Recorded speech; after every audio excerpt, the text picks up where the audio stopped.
मैं देख रहा हूं इतनी गर्मी में इतनी बड़ी सभा, आप लोग काफी समय पहले आ गए और जमे हुए हैं, डटे हुए हैं और उत्साह से भरे हुए हैं, उमंग से भरे हुए हैं। मैं आप में ऊर्जा भी देख रहा हूं, एक उत्साह देख रहा हूं। यह उत्साह मुझे आश्वस्त कर रहा है कि आप सब लोगों ने अजय मंडल जी को दिल्ली भेजने का निर्णय ले लिया है, यह स्पष्ट मुझे दिख रहा है। मित्रों, अजय मंडल जी को दिल्ली भेजना यह लक्ष्य तो है, लेकिन यही सिर्फ लक्ष्य नहीं है।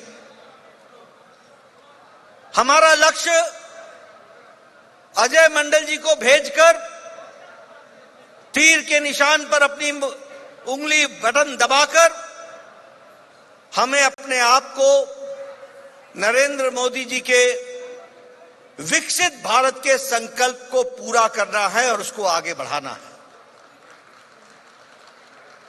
और जब मैं विकसित भारत की बात करता हूं तो मैं आपके सामने यह भी बताना चाहता हूं कि आज मोदी जी के नेतृत्व में चाहे देश की राजनीति हो, चाहे प्रदेश की राजनीति हो, सब में बहुत बड़ा परिवर्तन 10 साल में आ गया, बहुत बड़ा परिवर्तन। एक समय था जब आप राजनीति और राजनेता और राजनीतिज्ञों के बारे में आपकी टिप्पणी होती थी, आपका कहना होता था कि यहां कुछ नहीं बदलेगा, ये तो ऐसे ही चलेगा, ये सभी राजनेता बेईमान हैं, इसके ढर्रे में कोई फर्क नहीं आएगा।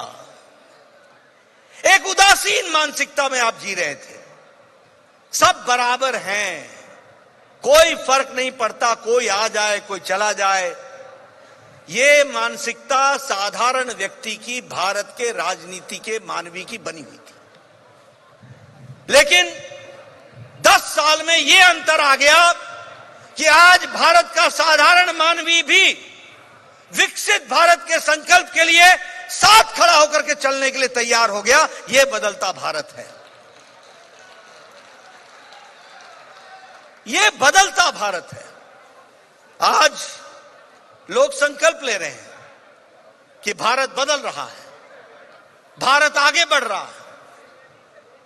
यही बिहार की तस्वीर, मैं तो यहां मेरे बचपन के 20 साल गुजरे, मैंने देखा है वो भारत, और मैंने वो भागलपुर भी देखा है। मैं आज चर्चा कर रहा था, मैंने सम्राट जी को कहा भागलपुर की सड़कें बदल गई हैं, नहीं तो पहले पता नहीं चलता कि था कि गड्ढे में सड़क है या सड़क में गड्ढा है। मैंने वो भी दिन देखे। लेकिन आज बदलता भारत, बदलता बिहार, बदलता भागलपुर, ये भी मैं अपनी आंखों से देख रहा हूं। और ये अंतर राजनीतिक सोच के कारण आया, राजनीतिक तौर तरीके के कारण आया, राजनीति की संस्कृति के कारण आया। पहले आप चुनाव में पूछा करते थे कौन जाति है, अगड़ा है कि पिछड़ा है, गंगा के ई पार का बा कि ऊ पार के बा, दियरा के है कि कहां का है। आज विकासवाद की राजनीति हो रही है। अभी सम्राट चौधरी जी ने आपके सामने जितने मुद्दे रखे सब विकास के रखे। अभी अजय मंडल जी बोल रहे थे, उन्होंने कहा कि मैं विकास करूंगा, ये विकासवाद की राजनीति। आज राजनीतिक दृष्टि से ये बदलती हुई परिदृश्य हमको दिख रही है। और मैं ये मानता हूं बिहार के बारे में कि बिहार राजनीतिक दृष्टि से बड़ा सजग है, कितनी भी तकलीफ सह लेगा, लेकिन देश के प्रति और प्रदेश के प्रति अपने दायित्व से पीछे नहीं हटता है बिहार। इस बात को मैं जानता हूं और इसीलिए आपसे मैं ये चर्चा करना चाहता हूं। आज कोरोना की आपदा के बाद और यूक्रेन युद्ध के बाद दुनिया का अर्थव्यवस्था चरमरा गई है। आज अमेरिका की अर्थव्यवस्था में मुसीबत है, आज यूरोप की अर्थव्यवस्था डगमगाई हुई है, आज यूक्रेन की लड़ाई के साथ साथ रशिया की भी अर्थव्यवस्था बिगड़ी हुई है, जापान की बिगड़ी हुई है, ऑस्ट्रेलिया की बिगड़ी हुई है। लेकिन मुझे आपको बताते हुए खुशी हो रही है कि भारत दुनिया में अकेला ब्राइट स्पॉट है तो वो भारत है, और भारत मजबूती के साथ खड़ा है। दुनिया की अर्थव्यवस्था पिछड़ रही है और भारत 5 साल पहले 11वें नंबर पर खड़ा था। आज भारत की अर्थव्यवस्था 5वें नंबर की अर्थव्यवस्था बन गई, 5वें नंबर की। और आपको यह भी जानकर खुशी होगी कि जिस ब्रिटानिया ने, जिस ब्रिटेन ने, जिस ब्रिटिश ने हमको 200 साल राज किया, उसको पछाड़कर आज भारत 5वें नंबर पर खड़ा है। और आप अजय मंडल जी को चुनाव जिताएंगे, मोदी जी को आप प्रधानमंत्री तीसरी बार बनाएंगे और 2027 में भारत तीसरे नंबर की अर्थव्यवस्था बन जाएगा। यह मैं आपको बताना चाहता हूं। यह अंतर है। मैं यहां आपको यह भी बताना चाहता हूं दुनिया के बारे में, देश के बारे में। हम सब लोग बचपन में सुना करते थे ये जापानी गाड़ी है, ये टोयोटा है, ये डैटसन है, ये जापान की गाड़ी है। आज ऑटोमोबाइल इंडस्ट्री में और ऑटोमोबाइल के एक्सपोर्ट में, मार्केट में भारत ने जापान को पिछाड़कर अब तीसरे नंबर का ऑटोमोबाइल मार्केट भारत बन गया है। इसको भी हमको समझ लेना चाहिए। आज हम दवाई में दुनिया में सबसे ज्यादा दवाई पैदा करने वाले, मैन्युफैक्चर करने वाला दुनिया का दूसरे नंबर का स्थान भारत का है। दुनिया में कि हम डिस्पेंसरी बन गए हैं, दुनिया को हम दवाई देने वाले देश बन गए हैं। 138% हमारा एक्सपोर्ट बढ़ गया है, हमारा निर्यात 138% बढ़ गया है। आज भारत सबसे सस्ती और सबसे असरदार दवा भारत बना रहा है। यह आपको जानकर के खुशी होगी। पेट्रोकेमिकल्स में भारत 106% एक्सपोर्ट हमारा बढ़ गया है। और आपको जानकर के यह भी खुशी होगी, मैं कई बार सुनाता हूं, आप लोग 10 साल पहले दीपावली में गणपति जो गणपति लाते थे ना, वो गणपति चाइना से बन के आती थी। आपके घर में विराजमान गणपति भी चाइना की थी। ये मोदी जी ने कहा कि हमको आत्मनिर्भर भारत बनाना है, और आज खिलौने बनाने में और टॉय इंडस्ट्री में भारत दुनिया में 3 गुना एक्सपोर्ट अपना बढ़ गया और हम आगे बढ़ चले हैं। इसको भी हमको ध्यान में रखना चाहिए। मैं आपके साथ इसको आत्मसात करते हुए बताना चाहता हूं, आपके हाथों में, सबके हाथों में मोबाइल है। आज से 10 साल पहले इसी मोबाइल पे लिखा होता था मेड इन चाइना, इसी मोबाइल पे लिखा होता था मेड इन कोरिया, इसी मोबाइल पर लिखा होता था मेड इन जापान। आज आपके पास जो भी मोबाइल है उस पर लिखा हुआ है मेड इन इंडिया। यहां का रेलवे स्टेशन, उसको भी आगे बढ़ाया जा रहा है। 5 नए रेलवे स्टेशन उसको रीडेवलप किया जाएगा भागलपुर में, और वैसे कुल मिलाकर के 29 रेलवे स्टेशन बिहार में डेवलप किए जाएंगे, जिसमें से 5 रेलवे स्टेशन आपके आते हैं। एक पीरपैंती आता है, शिव नारायणपुर, कहलगांव, सबौर और भागलपुर। ये सारे रेलवे स्टेशन वर्ल्ड क्लास के रेलवे स्टेशन बन जाएंगे। एयरपोर्ट और रेलवे स्टेशन में अंतर नहीं नजर आएगा। इस प्रकार से विकास हो रहा है। भागलपुर को सुपर स्पेशलिटी ब्लॉक बना करके दिया, 200 करोड़ रुपए खर्च किए गए। इस तरीके से विकास के काम को आगे बढ़ाने का काम किया है।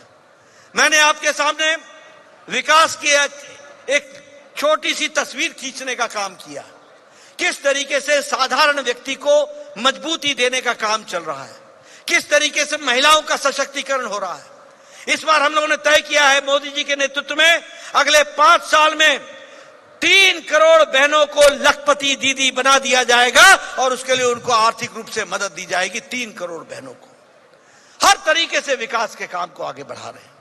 और अजय मंडल जी जो हमारे प्रत्याशी हैं, मुझे पूरा विश्वास है कि उनके नेतृत्व में जो समाज की सेवा में हमेशा लगे रहते हैं, उनको आपका आशीर्वाद मिलेगा और आपके आशीर्वाद के साथ वो आगे बढ़ेंगे। बोलिए, आपका आशीर्वाद मिलेगा ना? मिलेगा ना? मिलेगा ना? मित्रों, मैंने आपके सामने अपनी पार्टी एनडीए, तीर के बारे में, कमल के बारे में बहुत सी चर्चा की, लेकिन अगर मैं अपने विरोधियों के बारे में प्रकाश न डालूं तो शायद मेरी यात्रा अधूरी रह जाएगी। हम किससे लड़ रहे हैं? कौन है हमारे विरोध में? कौन है वो लोग? क्या है उनका उद्देश्य? ये जो इंडी अलायंस है ना, घमंडिया अलायंस, ये घमंडिया अलायंस दो बातों का गठबंधन है, दो बातों का। एक गठबंधन है परिवारवादी पार्टियों का गठबंधन है, ये सब परिवारवादी पार्टियां, सब परिवारवादी पार्टियां। और दूसरा गठबंधन है ये सभी भ्रष्टाचार को बचाने वाली पार्टियां हैं, ये सभी भ्रष्टाचारी पार्टियां हैं, सभी भ्रष्टाचारी पार्टियां हैं, कोई बचा नहीं है। जो लोग जिंदगी भर एक दूसरे के खिलाफ लड़ते रहे, आजकल गलबाइयां करके घूम रहे हैं, दोस्ती करके घूम रहे हैं। क्यों? इसलिए कि भ्रष्टाचार में आकंठ डूबे हुए। मैं आपके सामने देश की तस्वीर थोड़ी सी खींचना चाहता हूं। मैं देश की तस्वीर आपके सामने खींचूंगा। बताइए, जम्मू कश्मीर में फारूक अब्दुल्ला, उमर अब्दुल्ला परिवार की पार्टी है कि नहीं है? जरा जोर से बोलना भैया, परिवार की पार्टी है कि नहीं है? मुफ्ती मोहम्मद और महबूबा मुफ्ती परिवार की पार्टी है कि नहीं है? सुखबीर बादल परिवार की पार्टी है कि नहीं है? आप बताइए, चौटाला परिवार की पार्टी है कि नहीं है? आप बताइए, ये अखिलेश डिंपल परिवार की पार्टी है कि नहीं है? आप बताइए, लालू, राबड़ी, तेजस्वी, तेज प्रताप, मीना, मीसा, ये सारे परिवार की पार्टी है कि नहीं है? है कि नहीं है परिवार की पार्टी? ये पड़ोस में ममता, अभिषेक परिवार की पार्टी है कि नहीं है? आप बताइए, दक्षिण में केसीआर, केटीआर, कविता, ये परिवार की पार्टी है कि नहीं है? आप बताइए, करुणानिधि, उदयनिधि, स्टालिन परिवार की पार्टी है कि नहीं है? आप बताइए, शरद पवार, सुप्रिया सुले परिवार की पार्टी है कि नहीं है? आप बताइए, उद्धव ठाकरे, आदित्य ठाकरे, ये परिवार की पार्टी है कि नहीं है? आप बताइए, राहुल गांधी, सोनिया गांधी और प्रियंका गांधी, ये भी परिवार की पार्टी है कि नहीं है? बाकी सब झुंझुना बजाओ। ये सब परिवार की पार्टियां हैं, सारे परिवार की पार्टियां। और मैं आपसे पूछना चाहता हूं, बताइए, कांग्रेस पार्टी ने, और ये सब भ्रष्टाचारी पार्टी हैं, बताइए कांग्रेस पार्टी ने ये कोयला का घोटाला किया था कि नहीं किया था? जरा जोर से बोलना, कोयला का घोटाला किया था? आप बताइए, कांग्रेस ने पनडुब्बी घोटाला किया था, 2G घोटाला किया था, कॉमनवेल्थ गेम्स का घोटाला किया था? आप बताइए, इन्होंने अलकतरा घोटाला किया था? आप बताइए, इन्होंने ये ऑगस्टा वेस्टलैंड का घोटाला किया था? इन्होंने ना अंतरिक्ष छोड़ा, ना आसमान छोड़ा, ना समुद्र छोड़ा, ना धरती छोड़ी, ना पाताल छोड़ा, सब जगह भ्रष्टाचार ही भ्रष्टाचार किया। आप बताइए, अखिलेश ने लैपटॉप घोटाला किया कि नहीं किया? गोमती रिवर फ्रंट का घोटाला किया कि नहीं किया? अनाज का घोटाला किया कि नहीं किया? आप बताइए, ममता के मंत्रियों ने टीचर भर्ती घोटाला किया कि नहीं किया? आप बताइए, के कविता ने शराब घोटाला किया कि नहीं किया? आप बताइए, अरविंद केजरीवाल ने शराब घोटाला किया कि नहीं किया? दवाई का घोटाला किया कि नहीं किया? ये सब घोटालेबाज, ये सारे घोटालेबाज एक साथ मिल गए हैं। आप देखो, राहुल गांधी जमानत पर, सोनिया गांधी जमानत पर, संजय सिंह जमानत पर, लालू यादव जमानत पर, हमारा ये पी चिदम्बरम जमानत पर, कार्तिक चिदम्बरम जमानत पर, ये सब जमानत पर। और आप बताइए, अरविंद केजरीवाल जेल में, हमारा मनीष सिसोदिया जेल में, सत्येंद्र जैन जेल में, हमारा आजम खान जेल में, ये सब जेल में, आधे बेल पर हैं और आधे जेल में हैं। ये इनकी कहानी है, इसको आपको ध्यान में रखना है। ये घमंडिया गठबंधन भ्रष्टाचारियों का गठबंधन है, ये घमंडिया गठबंधन ये परिवार वालों का गठबंधन है और कुछ नहीं है। आप बताइए मीसा बेल पर है कि नहीं है? आप बताइए तेजस्वी बेल पर है कि नहीं है? आप बताइए सारा परिवार बेल पर है कि नहीं है? सब घोटाले पे घोटाला, घोटाले पे घोटाला। ऐसे लोगों को आगे आने देना है क्या? आने देना है क्या? हमारे अनिल शर्मा जी बैठे हैं, हमारे पुराने नेता, हमें याद आ गया बचपन का। हम स्कूटर पर ये कांग्रेस के खिलाफ लड़ाई लड़ते थे और ये लालू यादव, ये मीसा नाम कैसे पड़ा? मीसा नाम इसलिए पड़ा कि ये जेल में थे, कांग्रेस ने इनको जेल में डाला हुआ था जयप्रकाश नारायण आंदोलन में, और तब मीसा पैदा हुई थी तो उसका नाम मीसा रखा गया था। Maintenance of internal security act इसमें गए थे।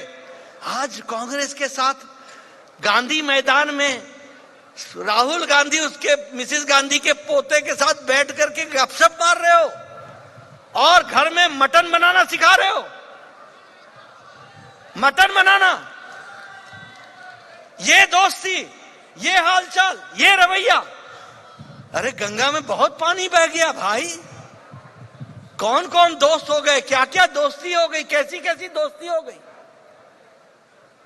जिन लोगों ने भ्रष्टाचारियों के खिलाफ लड़ रहे थे वो खुद भ्रष्टाचारी हो गए और आखिर भ्रष्टाचार में डूब गए और फिर भ्रष्टाचारियों के साथ दोस्ती हो गई। इतना बदलाव आ गया। बताइए ऐसे लोगों को आने देना है क्या? बिहार की धरती ऐसे लोगों को आगे आने देगी क्या? आने देगी क्या? मैं इधर से सुनना चाहता हूं, मैं बहनों से सुनना चाहता हूं, आने देगी क्या? मित्रों, ये समय की आवाज है, ये बिहार प्रदेश के विकास की आवाज है, ये समय का तकाजा है कि 26 तारीख को आपकी उंगली ने कमाल करना है और तीर पर बटन दबाकर अजय मंडल को दिल्ली भेजना है और मोदी जी को तीसरी बार प्रधानमंत्री बनाना है। इसके लिए आपने काम करना है। बोलिए, आप करेंगे ना? करेंगे ना? चुनाव जिताएंगे ना? मैं आश्वस्त होकर जाऊं कि भागलपुर की सीट एनडीए की सीट है। आश्वस्त होकर जाऊं। बहुत बहुत धन्यवाद। जय भारत, जय भागलपुर, जय बिहार।